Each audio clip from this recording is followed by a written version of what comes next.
Nos encontramos con José Antequera. Él es abogado de la Universidad Externado, tiene una maestría en estudios políticos de la Universidad Javeriana, es autor de los libros Memoria histórica como relato emblemático, Para una política de la memoria y Contribuciones hacia las reivindicaciones sociales de un derecho a la memoria. ¿Cómo estás, José? Muy bien, muchas gracias. Bueno, queremos hablar contigo a propósito del mes y la Semana de la Memoria y de las Víctimas en Colombia. Este año precisamente se conmemoran 2 años de la expedición de la Ley de Víctimas y Restitución de Tierras en Colombia. ¿Cómo crees tú que va ese proceso? Yo creo que hay ganancias y pérdidas directamente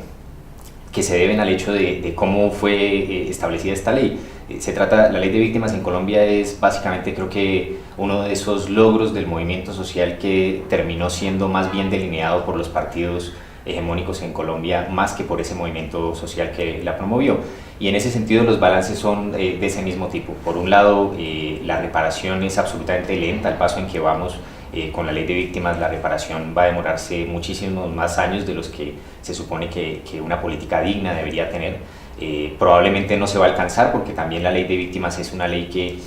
priorizó de alguna manera los proyectos de las empresas multinacionales sobre el campo, priorizó una perspectiva de ayudar a que la tierra más bien se negocie, se legalice la propiedad rural en Colombia, más que realmente sea restituida a los campesinos y se conviertan en protagonistas de la producción agraria en el país. Pero por otro lado creo que hay unas ganancias inevitables. El tema de las víctimas se ha posicionado en Colombia. Efectivamente creo que hay liderazgos nuevos en algunas regiones a los que hay que atender, porque hay personas que pasaron de una experiencia de victimización a convertirse en líderes de sus comunidades, y en este momento están, creo, en la necesidad de que el movimiento social mire hacia ellos, de que el movimiento social les acompañe y puedan desde ese punto de vista politizarse a favor de no solo de la verdadera garantía de los derechos, sino de una plena garantía de los derechos humanos en general. ¿Qué ocurre en este momento en Colombia, bueno, con las víctimas que siguen generándose? En los informes que se presentan en la ONU y en diferentes países en el mundo se dice que en Colombia se ha avanzado en términos de derechos humanos, precisamente en el reconocimiento de las víctimas, en intentar solucionar ciertas cosas que motivan la generación de nuevas víctimas en Colombia, pero digamos, ¿cuál es la situación actual frente a los nuevos escenarios que se están presentando de violencia en Colombia?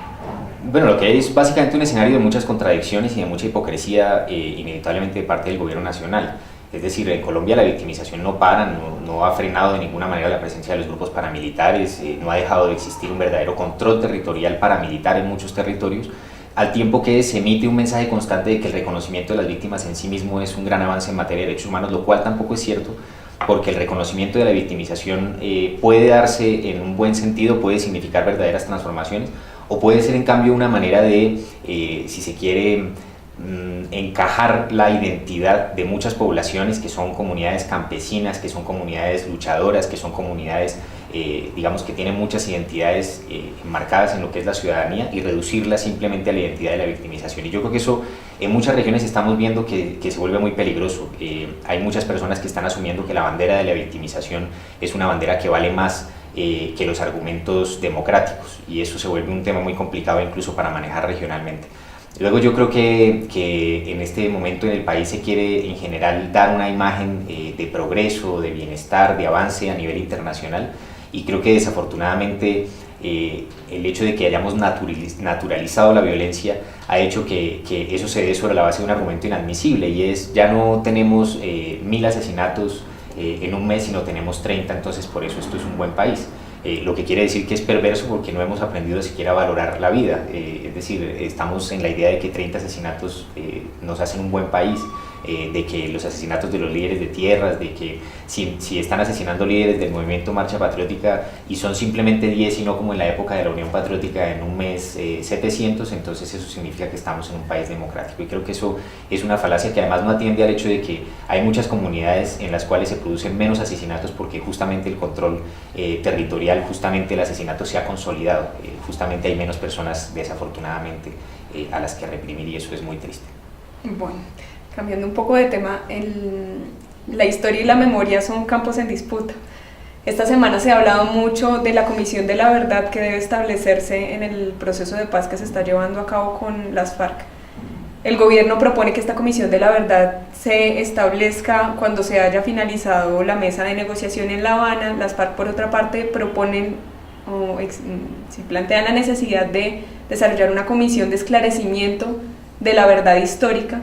¿Cuál es la discusión entre estas dos comisiones que se plantean? ¿Cuál es la importancia? Y bueno, el tema de las fechas, que por supuesto no es casual. ¿Cuál es la importancia de la manera en la que se aborda esta problemática? Lo que ocurre es que la verdad no solamente está en los libros de las comisiones de la verdad. La verdad es algo que circula en la sociedad y que legitima posiciones, legitima posibilidades. Y lo que pasa es que creo que el manejo mediático que se le ha dado a cuál ha sido la verdad del conflicto en Colombia, desafortunadamente es un manejo de guerra. Es decir, básicamente la verdad en Colombia es hoy un argumento contrainsurgente. La verdad en Colombia se ha moldeado como parte de las políticas contrainsurgentes. Yo creo que en ese sentido las FARC tienen toda la razón en exigir que exista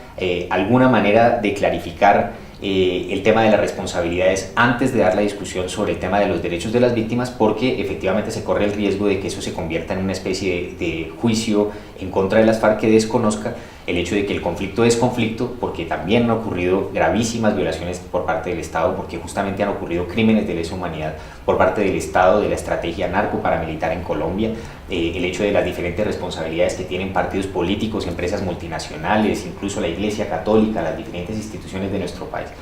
Yo creo que en ese sentido sí es necesario pensar en cuál va a ser el mecanismo para que la discusión sobre el tema de víctimas sea una discusión bien dada, sea una discusión responsable sobre más o menos la realidad de lo que ha sido el conflicto. Pero también creo que tienen razón aquellos que piensan que es difícil pensar en que se puede ejecutar toda una comisión de esclarecimiento histórico con todo lo que implica antes de dar la discusión, porque si uno, hace el análisis, una comisión de esclarecimiento histórico con personas idóneas, estableciendo verdades sobre el conflicto, periodizaciones, números de víctimas, eso es una comisión de la verdad, y no podemos tener la comisión de la verdad, yo creo, sensatamente, antes de desarrollar también muchos otros puntos. Por eso yo creo que en este momento la discusión hay que abrirla también, hay que lograr que se recopilen muchas cosas que existen en Colombia y que desafortunadamente no han sido incorporadas al debate de La Habana. Y ojalá, yo creo, tendríamos que tener, por ejemplo, un diálogo muy certero con los medios de comunicación y con las instituciones que hoy trabajan el tema de memoria histórica, para que al momento de darse esa discusión con responsabilidad le enviemos un mensaje al pueblo colombiano de que el punto de la verdad no puede ser un juicio de carácter, meramente en contra de las FARC, sino que tiene que ser un juicio de responsabilidades muchísimo más amplio, como corresponde al reconocimiento del conflicto armado. Luego está el tema de las fechas. Sobre el tema de las fechas creo que se ha discutido mucho. Efectivamente hay quienes dicen que el conflicto armado en Colombia empieza desde el 28, otros dicen el 36, otros dicen el 46, otros dicen el 48, otros el 58 como Marco Palacios, otros, creo que hay muchos cortes. La discusión es una discusión que yo saldo desde el punto de vista de que primero hay que reconocer que el conflicto de Colombia es cíclico, es decir, no hay una sola fecha de corte, hay muchas fechas de corte. La segunda cosa es que creo que tienen razón los que dicen que tenemos que tener un relato histórico muy amplio, y yo no creo que ese relato histórico ni siquiera debe empezar en el 28. En Guatemala, por ejemplo, hay ejercicios interesantes en donde narrar la memoria comienza desde el proceso de colonización, porque no se puede entender el conflicto armado en nuestros países, por ejemplo, si no empezamos por entender la colonización, la herencia del racismo, que mezclada con el clasismo, mezclada con la manera como se creó la producción en Colombia, mezclada con la manera como se han construido las relaciones sociales, han terminado produciendo también el conflicto armado. Y luego el tema de las fechas creo que tenemos que tenerlo como una discusión que no tenga que ver con la idea de cuándo es que supuestamente empieza el conflicto, pero sí desde cuándo vamos a hacer reconocimientos de una política frente al tema de las víctimas, que es también una cosa de sentido práctico. Y creo que ahí nos hemos equivocado. Se equivocó la ley de víctimas en pretender que solo se pueden reparar a las víctimas a partir de 1985, eso es una gran equivocación, pero tampoco podremos establecer que en Colombia podemos realmente reparar a las víctimas,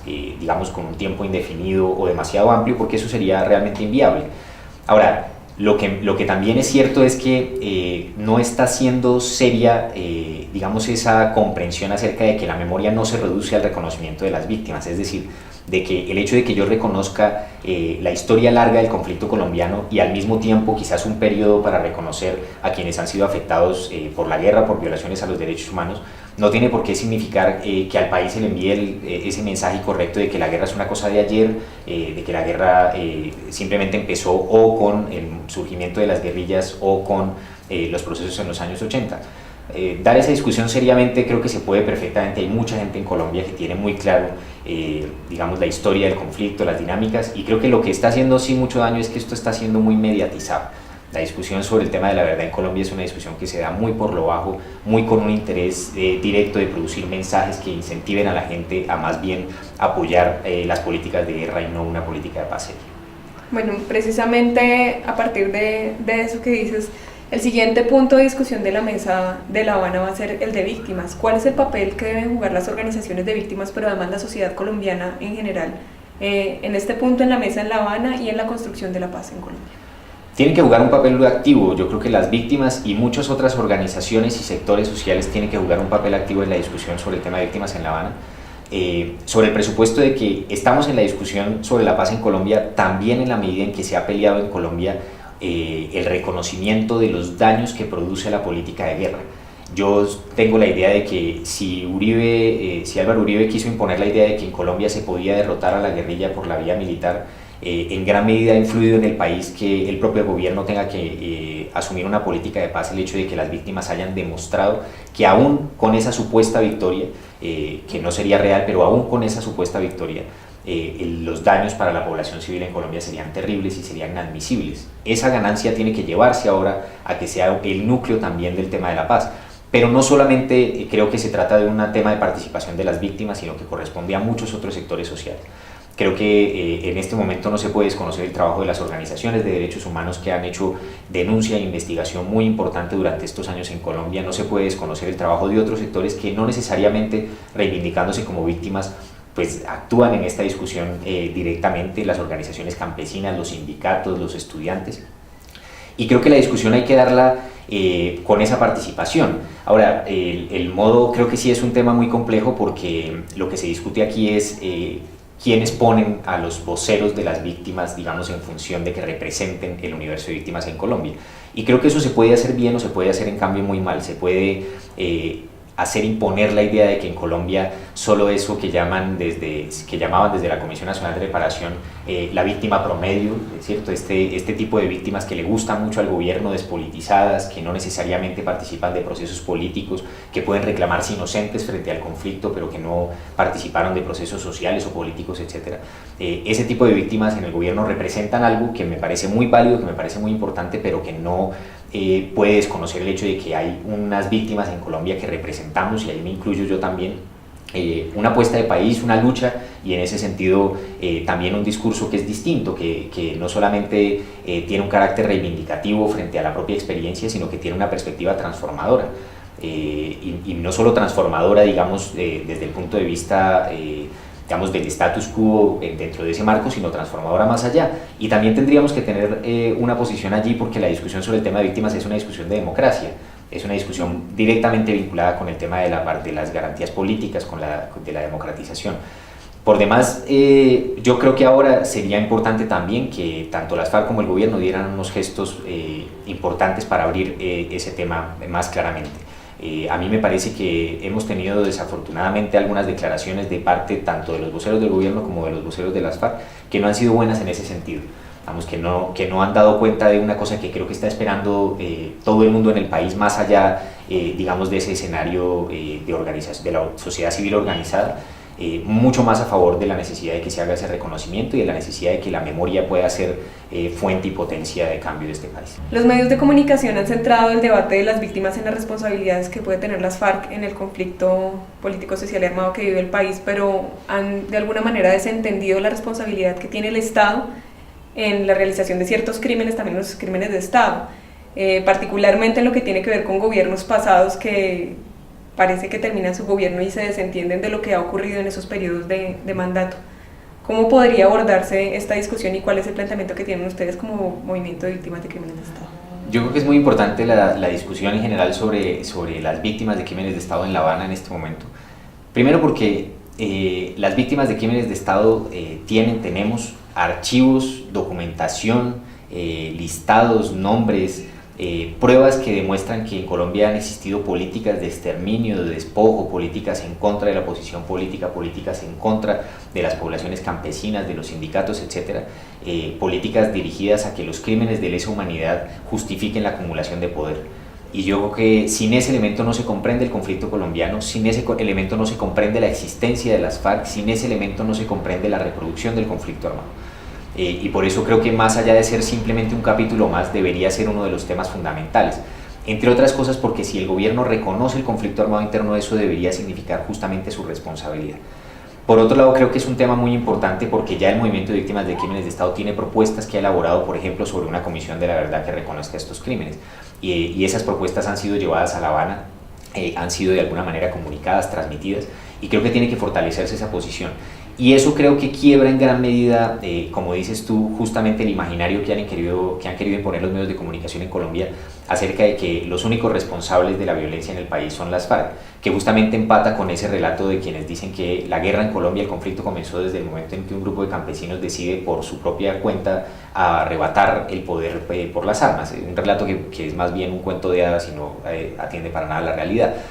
Pero el punto es que no se comprende de ninguna manera esta dinámica si no se comprende la criminalidad de Estado. Y lo que sería muy importante es que a partir de este proceso de paz se reconociera justamente cuál ha sido esa victimización en contra de tantos sectores sociales en el país, que incubó directamente el fenómeno insurgente en Colombia, que incubó directamente también y que hizo que, por ejemplo, comandantes guerrilleros tuviesen que abandonar una vida política, una vida legal, un activismo político del que tenían todo el derecho de ejercer para convertirse hoy en comandantes insurgentes. Yo creo que eso es fundamental porque sin eso no se puede entender de ninguna manera la situación en la que estamos y ahí sí no se puede alcanzar esa bandera que tantos reivindican, que es la bandera de la reconciliación, que yo creo que justamente significa eso, y es un reconocimiento profundo de las historias por las cuales estamos donde estamos para poder transformar nuestras relaciones al fondo y con democracia.